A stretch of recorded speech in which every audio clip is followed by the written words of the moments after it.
lalo ng ulan, may kulog kidlat pa.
Mga katubis, andito ako ngayon sa Alabang kay Ana. So, servisan natin siya. Masyado pala mapulay labi ko. Nakangamatis ang bibig ko. Kanina pa ako dito, hinatid ako ni Sakuragi. Umalis kami doon, anong lakas ng ulan, kaya nakakaputi kami. Pagpasok namin ng Bikutan, wala nang ulan. Wala palang ulan doon lang sa Pasig ang may ulan. So, inantay ko siya na inabutan ko dito, nagtutupi siya. So, pinatapos ko muna yung tupiin niya bago ko siya gawin. Ating ikukulayan uli ang kanyang buho kasi meron ng ebidensya. Lumalabas na, tapos yung kanyang mga kuko. Kasi noong kanyang kasal, hindi ko siya nagawa. Dahil ang tag nun, nag-birthday ang anak ni Jenny, tapos ano ba yung doon, hindi ko na basta may mga schedule kami noon, kaya hindi namin napuntahan. Hindi ko rin siya mapuntahan, gawa ng ang gamit hawak din ni Jenny. So ngayon uli ang sunod na ito uli ang pinaka nasundan yung punta ko nung ginawa ko yung buhok niya. Dapat pagkatapos nun, nabalikan ko siya na hindi na ito uli. August na ngayon mga katubis, malapit na ang katapusan. So nandito ko sa kwarto niya. Dito na lang daw kami magagawa kasi mainit daw sa baba. So nag-aircon na lang kami. Katatapos lang niya manupi. Sabi ko iligpit na mga tupiin niya. Pagdating ko kanina, puno tong kama na to. Ayan, to empty na. Ayan. So ayan na siya. Inaantok ako. Inaantok daw siya. Kaya ayaw niya. Baka tulugan ako nito. Ulo ko ng braso ko, pakita. Malalaki na talaga yan. Ipagkailan mo pa ba yan? Ano ba yan? Naka-short ako. Okay lang niya. Huwag ka lang maghubad. Okay. Hindi, nakita ko na. Sabi ko sa'yo, iniwan ko yan eh. Hindi, inano ko lang yung...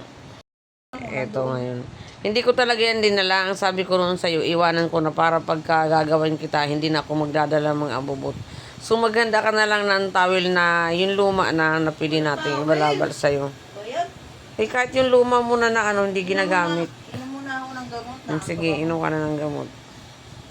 Unahin natin yung ulo mong applyan bago natin gawin ang inyong mga daliri. So, yung mga katubis. Ay, huwag ka matutulog. Tutulog ako Wag. Naantok kasi ako eh. Huwag ka matulog hapon na. Yan ang bawal sa mga high blood. Nag-vlog ka? Yep. Akalain mo yung matutulog pa siya hapon na, high blood. Sumabay ka sa akin. Pero, bakit namumulang labi ko? Kunti lang naman ang lagay kong lipstick dyan. Maganda lang yung lipstick na nabili ko kasi siya mga katubis, yung matte. Hindi basta-basta naaalis. Tsaka ayun. Maganda rin yung cream na gamit ko. Wala pang napapansin ko. Maganda nga siya. Tara na. Tara na daw kami mga katubis.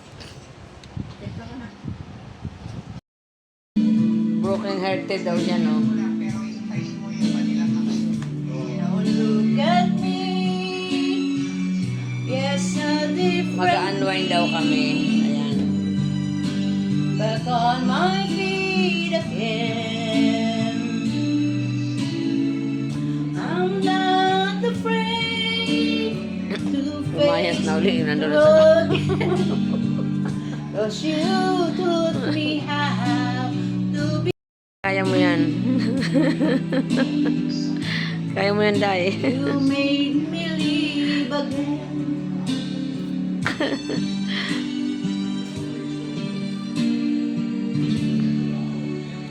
Ay, chill pala.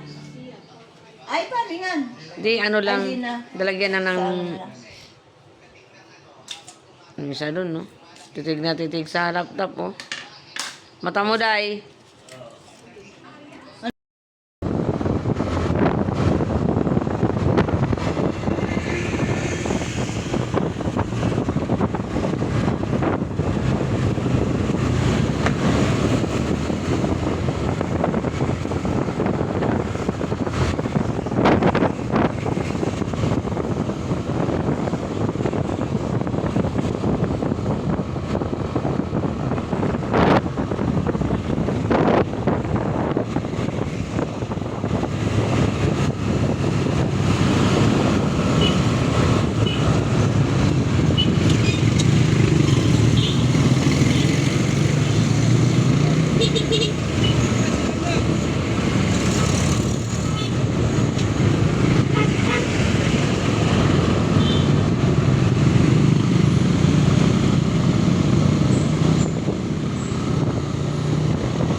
gitna na oh.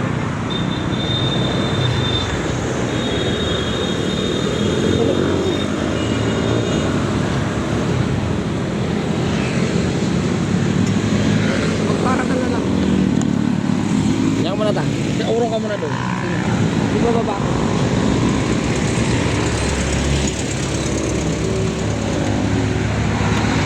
Ayan mga katubis, nalaglag ang kanyang tumbler.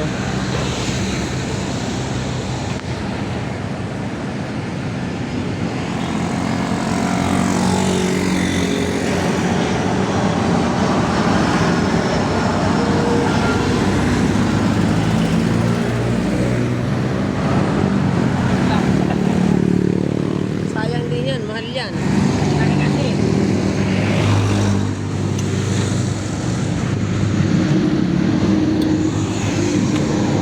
Okay, go. Nalalaglag to. Ayusin mo pagdagay. Tingnan mo kasi ito eh. Lagyan mo ng basahan.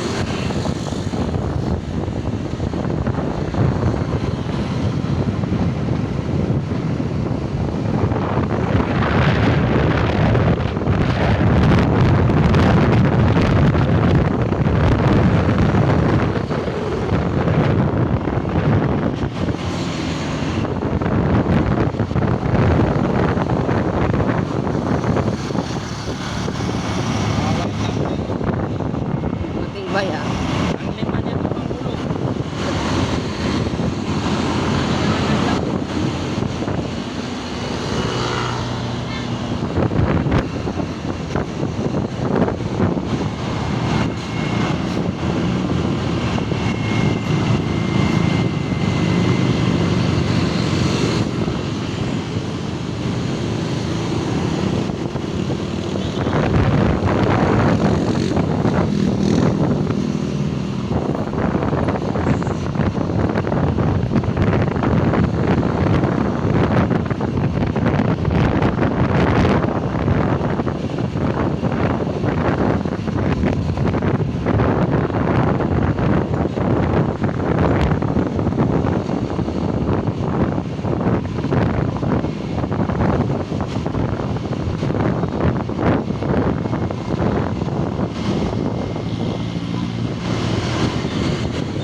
Grabe usok ng sasakyan. Ha? Grabe usok ng sasakyan.